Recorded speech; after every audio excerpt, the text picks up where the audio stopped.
Olá, você está no AgroMais, o canal dedicado 24 horas à agroinformação. Começa agora o AgroMais Entrevista. Você, claro, já deve ter visto a aviação agrícola. O avião passando sobre a lavoura e jogando algum tipo de fertilizante ou qualquer outro tipo de produto. E às vezes esse cenário provoca uma certa visão distorcida do que é de fato a agricultura ou a aviação agrícola. Então, para falar sobre este assunto, eu recebo aqui no AgroMais Entrevista de hoje a professora Maísa Joaquim, ela que é professora da Universidade de Brasília, da Faculdade de Engenharia e Agronomia e Medicina Veterinária. Professora, muito obrigado pela gentileza da entrevista, é um prazer recebê-la aqui, seja bem-vinda. Obrigada, eu que agradeço a oportunidade. Falei agora de aviação agrícola e falei sobre aquela imagem que sempre fica na cabeça das pessoas, o avião jogando indiscriminadamente produtos sobre a lavoura. E às vezes é assustador do ponto de vista da imagem, gera muitas vezes até um certo preconceito sobre o que está acontecendo. A gente pode dizer que o atual estágio de aviação agrícola no Brasil, ele se assemelha ao que a gente via, por exemplo, no passado? Não, de forma alguma. Como tudo que é iniciado, né, e aí falando como pesquisadora, existem os testes. A aviação agrícola é muito nova, é muito recente. Só que é uma tecnologia muito desenvolvida, amplamente desenvolvida e essencial. Então, assim, o que se tinha antigamente, apesar de estar regulada e regulamentada, era o uso sem a devida adequação ao que necessitava. A gente tem, e de fato, eu fui criada no interior e de fato a gente tem essa imagem de que sempre o que polui é o que vem de cima, o que é jogado no avião. Infelizmente criou-se essa imagem por causa de alguns poucos, eu posso te afirmar, que fizeram algum trabalho de forma errônea ou equivocada, ou sem o conhecimento necessário para de fato efetivar esse trabalho ou fazer essa pulverização. E aí, só para lembrar, a gente tem uma certa barreira relacionada à pulverização aérea. Mas quando a gente fala em atividade aeroagrícola, e aí eu trago assim, todas as benefícios da aviação agrícola, inclusive com o que aconteceu no Rio Grande do Sul, distribuindo alimentação, que se não fossem os aviões agrícolas, a assistência teria sido muito menor. A gente tem aí um espectro bem amplo de atividades desenvolvidas quando a gente fala em atividade aeroagrícola. Então, a gente não tem só a pulverização aérea. Que é o que fica na cabeça das pessoas, é o imaginário. Que é o que fica. E, na verdade, o que fica é o fato de estar com um defensivo. E esse defensivo nada mais é que um medicamento que tem que ser aplicado numa planta, que é um ser vivo, que necessita desse medicamento para que seja produtiva, para que não adoeça, assim como a gente toma os nossos medicamentos, que se aplicado numa dosagem errada vai ser prejudicial. Então, a gente tem um espectro amplo, então a gente entra aí não só com essa pulverização aérea, mas a gente tem combate a incêndios florestais, e incêndios rurais, que foi até um problema que nós tivemos também no Brasil ano passado, relacionado a isso. Temos outras atividades como repovoamento de rios e lagos, dispersão de semente para recuperação de áreas degradadas, para plantios florestais. Reflorestamentos, isso. Você falou povoamento de rios. Repovoamento de rios e lagos com alevinos. Então, se faz esse trabalho, por mais que seja desconhecido, e a gente fala, quando a gente fala em aviação agrícola, a gente não traz só o avião, a gente traz o drone também, que é bem recente, bem novo, que ainda está sendo testado e está evoluindo muito rápido por causa da tecnologia, e é necessário que seja mesmo muito rápida, porque tem uma eficiência extraordinária, e aí eu trago a eficiência relacionada à utilização de água, A gente está aí no ano da COP, então tem se falado muito na sustentabilidade ambiental. Existem outras sustentabilidades, mas a sustentabilidade ambiental nesse ano está bem em voga. Então, deixa eu pegar esse gancho, porque, e ainda pegando aquela imagem que a gente tem do avião pulverizando a lavoura, que é uma das principais críticas que se fazem, como é possível, por exemplo, hoje, pelos modelos matemáticos e de acordo com a tecnologia que se tem disponível, é possível, por exemplo, mitigar ou ajustar o uso, por exemplo, de algum tipo de fertilizante, algum tipo de agroquímico que, por consequência, tem que se usar na lavoura, às vezes, para proteger, ferrugem da soja, aquela coisa toda, sem que haja essa dispersão que a senhora mesmo falou agora há pouco, ou seja, fazendo com que a aplicação seja efetiva e tenha, de fato, a objetividade na sua aplicação. Porque quando a gente fala em drone, hoje a gente vê que às vezes a aplicação ela é localizada. Pontual. Com o avião, isso já é mais difícil, né? Assim, vamos lá. Essa imagem que você trouxe, Leandro, o que tem, né? Qual que é o grande gargalo, o grande problema trazido? É a exoderiva, né? Porque a deriva, quando vem com a aplicação, nessa pulverização aérea, que vem essa dispersão dessas gotículas, a deriva, a depender da cultura e do produto, é desejável, para que ela caia, e tem alguns produtos que tem que ser por baixo dessa folha, né? Então, assim, essa deriva é desejável. A exoderiva é quando ela cai fora do ponto, fora do objetivo. Além de desperdiçar, está se aplicando equivocadamente, talvez em áreas não O que adequadas. acontece é que essa exoderiva cai e pode prejudicar, né? Cai fora da onde é o meu objetivo. Existem métodos para avaliação, para análise, para eficiência dessa aplicação, para uniformidade dessa aplicação.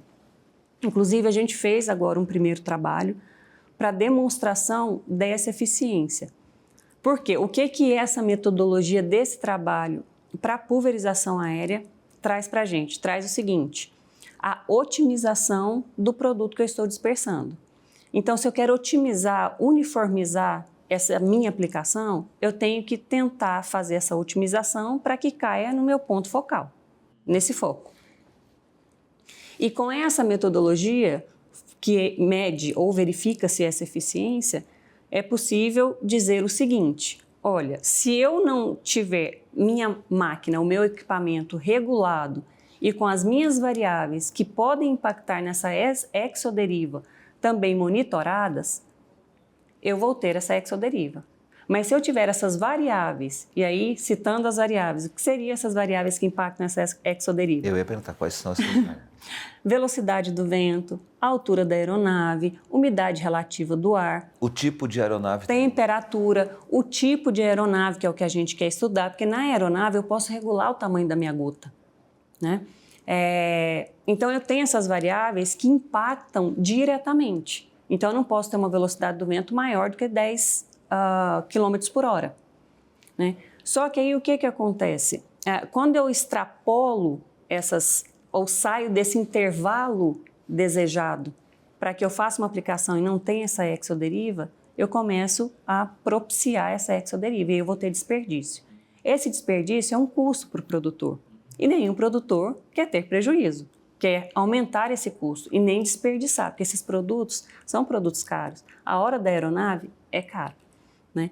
Então, existem sim modelos que possam ser ajustados para eu calcular essa deriva quando eu estudar somente a deriva.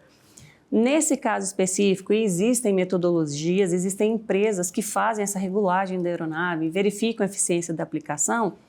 Eles fazem diretamente para a aplicação para verificar se esse produto, se a aeronave está regulada, para ver se esse produto está caindo corretamente na minha cultura, né? Então, esse primeiro trabalho que a gente fez, nós fizemos por analogia, porque tem muita discussão, a gente sabe o quanto a aviação agrícola apanha, porque apanha mesmo.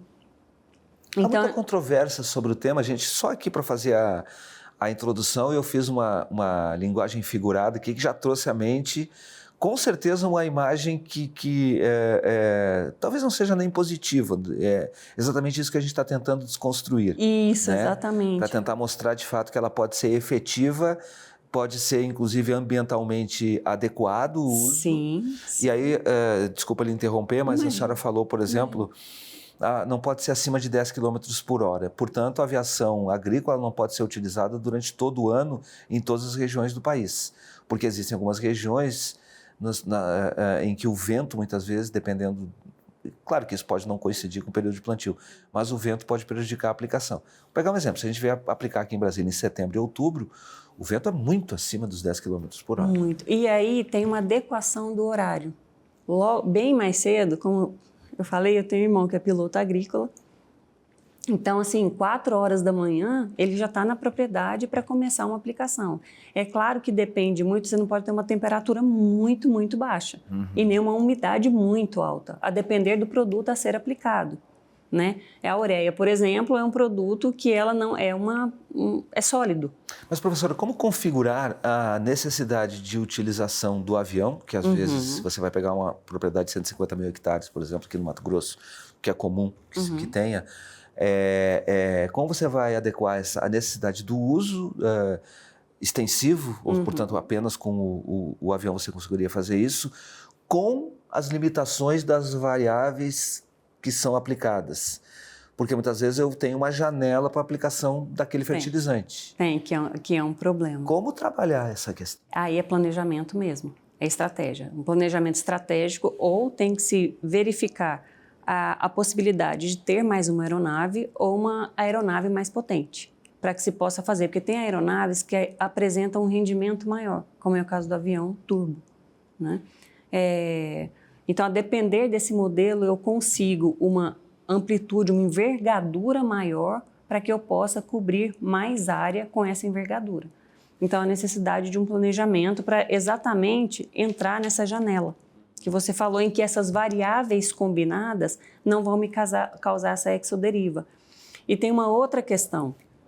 A IN, que está sendo discutida, a 02 de 2008, que está aberta para discussão, limita essa pulverização. Por quê? Porque eu tenho que ter uma área aí de segurança de 250 a 500 metros. Então, mesmo assim, nessas áreas, eu vou ter que entrar com outro equipamento. E esses estudos que a gente está, né, esse primeiro que a gente fez com essa demonstração, que existe potencial de fazer um ajuste, de fazer uma coleta de informações primeiro, dessas variáveis, inserir mais variáveis, inclusive modelos de aeronaves a gente quer inserir, tamanho de gota, as variáveis que já se utilizam normalmente, região, verificar essas janelas, essas compensações, porque queira ou não queira, a gente tem um aumento na temperatura, a gente teve um aumento dessa temperatura.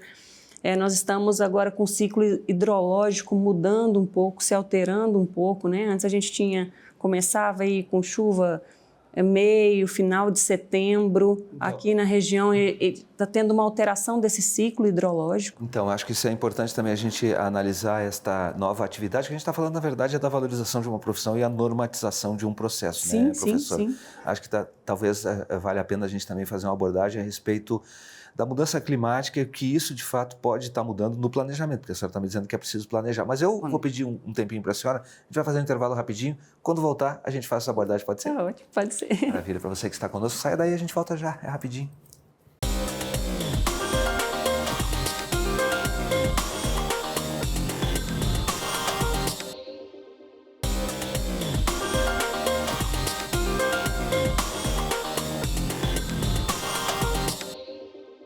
Nós voltamos com o segundo bloco do AgroMais Entrevista e no programa de hoje estamos falando sobre aviação agrícola. E para isso eu estou recebendo aqui a professora Maísa Joaquim, que é professora da Faculdade de Engenharia e Agronomia, além de Medicina Veterinária da Universidade de Brasília, a UNB.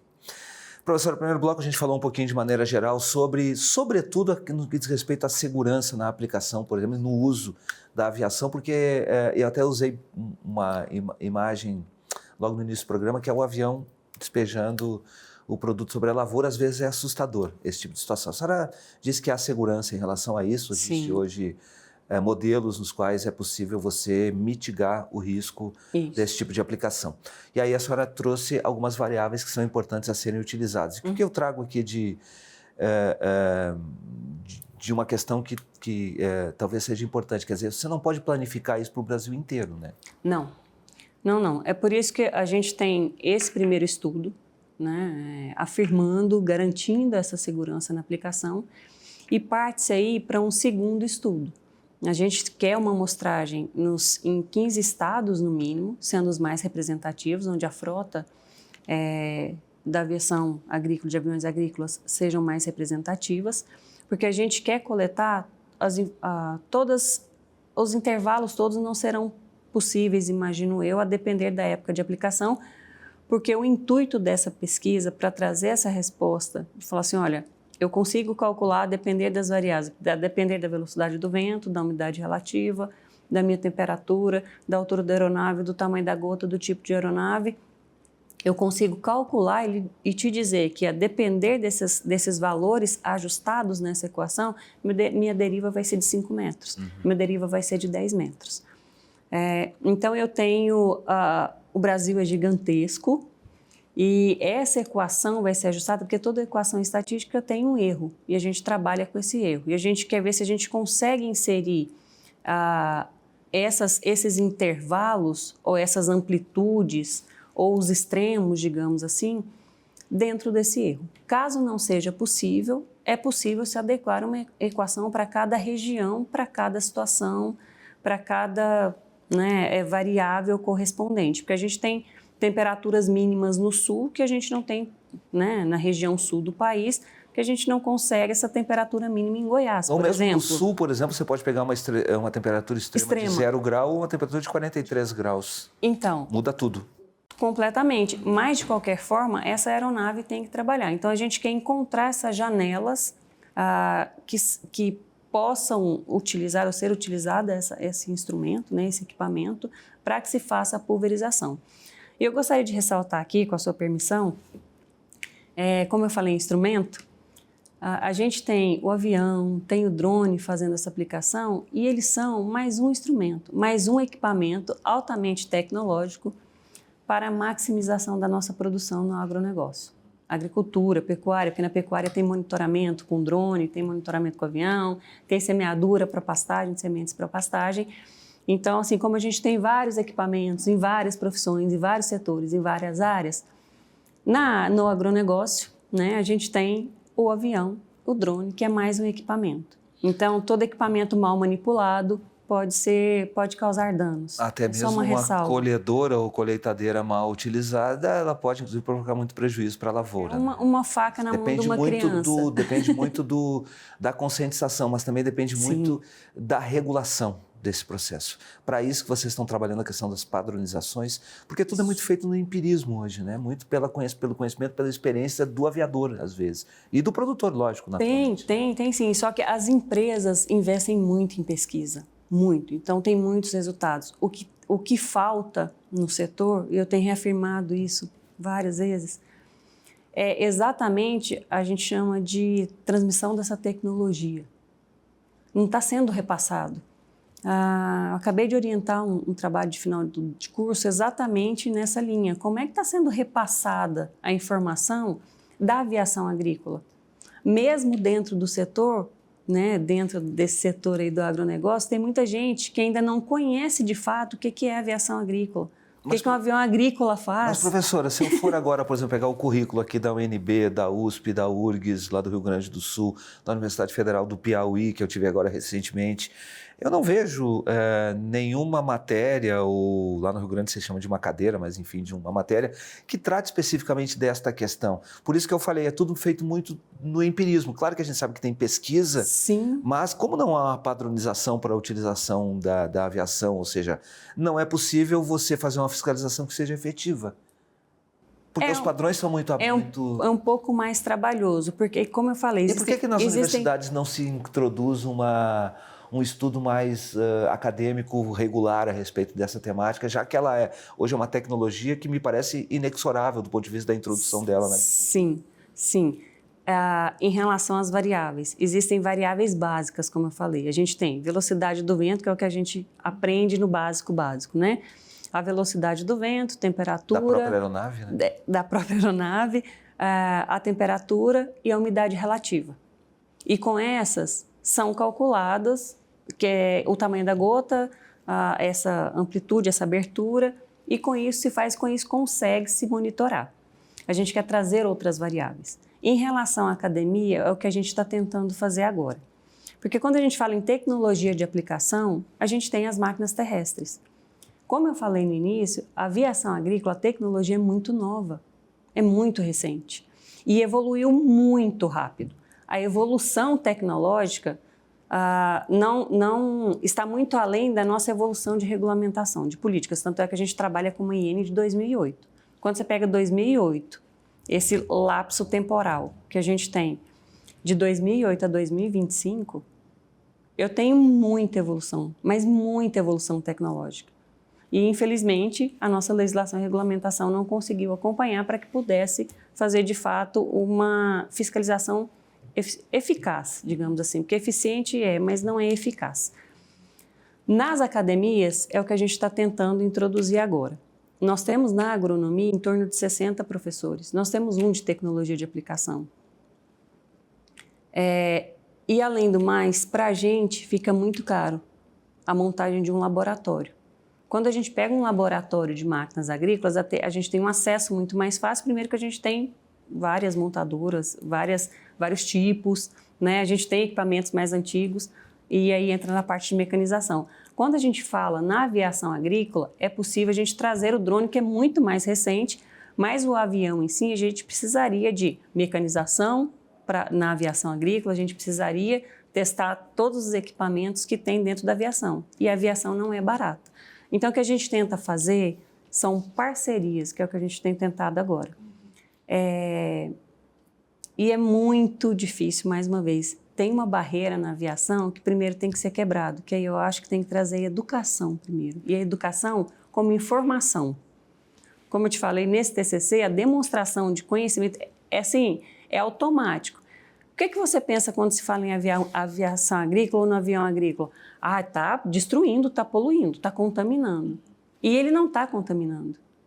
Né? Ele está ali trabalhando para que eu tenha uma produção muito maior. Quando a senhora fala em educação, a senhora está falando da educação da população para a percepção da atividade. Para a percepção da atividade. É como se trabalha muito forte, deveria se trabalhar com essa educação da aviação agrícola, como se trabalha... Para desmistificar essa questão. Como se trabalha a educação ambiental. E uma outra coisa, a gente tem ferramentas ou instrumentos, equipamentos, com altos rendimentos. A aviação agrícola, comprovadamente, ambientalmente, ela é sustentável. Então, a gente tem um uso muito menor de água, quando a gente vai fazer essa pulverização. A gente não tem compactação de solo com avião agrícola. A gente não tem aí amassamento da produção, né, amassamento da cultura, quando a gente está trabalhando com a aviação agrícola. E a gente tem um rendimento muito maior. Então, também falta o entendimento que ninguém está excluindo ninguém está competindo com ninguém. São equipamentos e atividades que trabalham conjuntamente. A produtividade e esse lado ambiental tem que estar junto, porque se a produtividade não for sustentável ambientalmente, não tem como eu ter o outro lado. E eles não estão competindo um com o outro, eles trabalham conjuntamente. A gente tem uma legislação ambiental, uma legislação florestal, que permite que isso aconteça e ninguém exclui ninguém. Então, tem que ter esse entendimento básico, essa educação básica de desmistificar mesmo. Né? Nós temos aí, o agronegócio brasileiro é o maior que tem no mundo. Né? E 23% do PIB brasileiro. 23%. É isso mesmo. E a gente tem uma aviação agrícola que, se deixar de existir, hoje saiu a decisão da DO, né? A DO que entraram relacionada à proibição no Brasil, e o respaldo é a regulamentação que a gente tem, é a eficiência que a gente tem da aviação agrícola. Se o equipamento avião agrícola e drone for retirado da produção do agronegócio brasileiro, a gente volta e retarda em uns 20, 30 anos. A senhora falou o nome de uma coisinha chamada drone. Isso. Que é um equipamento, e aí as pessoas podem dizer, não estão falando de aviação agrícola, mas de onde que surgiu o drone? É drone e está dentro mais ou menos do mesmo campo de discussão. A tendência é o drone substituir o avião? Num curto prazo, eu acredito que não. Ainda é uma tecnologia que é cara também, né? Ainda se testa a eficiência. É claro que a gente tem drones já autônomos, mas precisa se testar essa eficiência. Em quanto tempo a senhora acha que ele vai passar a fazer parte do cotidiano do nosso produtor rural? Olha, em alguns casos já fazem. Mas de uma maneira mais pulverizada, mais ampla.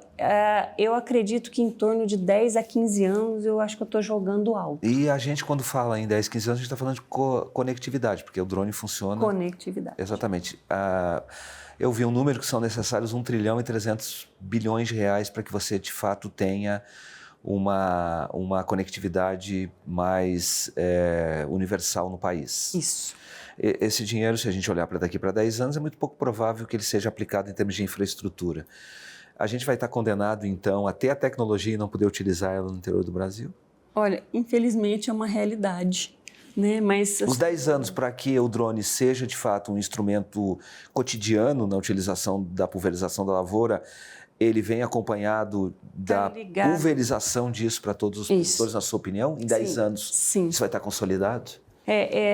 A grande dificuldade de se ter essa tecnologia no campo, porque a gente conhece, sabe que existem rincões, né, nesse Brasil que tem uma produtividade alta e até grandes produtores. E quando eu trago aqui a tecnologia, equipamento, avião agrícola e drone, eu estou falando de todos os estratos de produtores, tá? Não se exclui ninguém aí.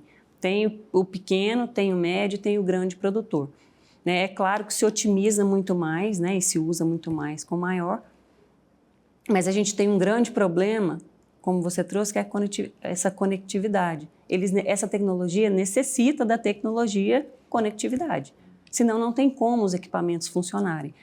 Então, esse gargalo, né, digamos assim, para que se chegue em todo o Brasil, para que se possa usar equipamento em todo o Brasil, está ligado diretamente a essa conectividade. Né? O drone aí vem com uma vantagem, porque a gente tem tamanhos distintos, então a gente pode utilizar essa tecnologia, como eu falei, em todos os estratos de produção, e eu otimizo muito mais. A gente está com um trabalho no interior do Mato Grosso por causa do PN-CPD, que é o Plano Nacional de Restauração de Pastagem, de Conversão de Pastagem. E essa conversão de pastagem pode ser para várias culturas, só que precisa de alta tecnologia, precisa do mercado de carbono. E uma das demandas da região, e eu estou falando do Mato Grosso, que é, né, o maior produtor que a gente tem aí no agronegócio, grãos e tudo mais, uma demanda do médio produtor, eu estou falando de produtor que chega a ter 10 mil hectares, é exatamente a falta de equipamento para maximização da produção.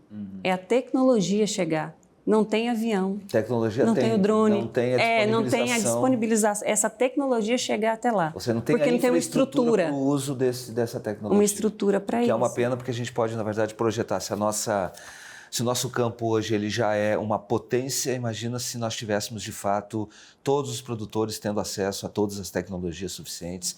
Com certeza estaremos no estágio muito maior e já estamos, de fato, somos líderes globais aí na produção de vários alimentos, aliás, na produção de alimentos de maneira geral.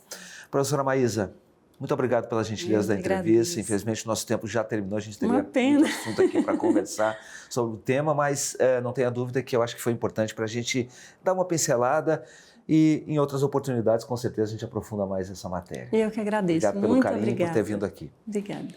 Para você que esteve conosco, muito obrigado pela gentileza, pelo carinho, pela atenção e a gente se vê. Até mais. Tchau, tchau.